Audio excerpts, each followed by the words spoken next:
যিনি আসলেন তোবাজুল সাহেব, উনি অত্যন্ত ভদ্রলোক এবং নমনীয়। উনি বললো যে লিস্ট আকারে যে আপনাদের গোডাউন যারা পায়নি অ্যাপ্লিকেশন করেছে সেগুলো দেন, তারপর আজকে গিয়ে আমাদের যে মেম্বারদের সেখানে আপনারা দিয়ে দেন, আমরা এগুলো চিঠি আকারে ওনার কাছে পাঠাই দেবো।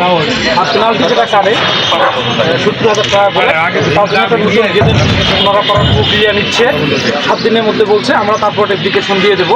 সেখান থেকে আমাদের হচ্ছে। এখন আরেকটা বিষয় হলো, আমি আজকে দেখলাম জাতীয় দক্ষতা উন্নয়ন কর্তৃপক্ষ আজকে একটা মিটিং হচ্ছে ওদের স্টেক হোল্ডারদের নিয়ে। তো জাতীয় দক্ষতা উন্নয়ন কর্তৃপক্ষ কিন্তু স্টেক হোল্ডার আমরা মূলত আমাদের কিন্তু চিঠি তারা জানায়নি কেন। এই সেক্টরের টেকনিশিয়ানদের মান উন্নয়নের জন্য, তারা দক্ষতা উন্নয়নের জন্য তারা পেমেন্ট করবে আমাদেরকে, আমরা টেকনিশিয়ান তাদেরকে দেবো। তা আমাদের সামনের দিনে যেতে হবে, দক্ষতা উন্নয়ন তাদের ওখানে আমাদের কর্মসূচি দিতে হবে। আপনারা একটু রেডি থাকেন, আমি ডাক দিলে আপনারা আসবেন দক্ষতা উন্নয়ন ওখানে। আমরা এই কর্তৃপক্ষের কাছে বলবো যে কেন আমাদেরকে দেখা হলো না, টেকনিশিয়ান উন্নয়নের সেক্টর হচ্ছে এইটা, তাদেরকে বাদ দিয়ে কিভাবে উন্নয়ন সম্ভব ওনার কাছে অসংখ্য ধন্যবাদ।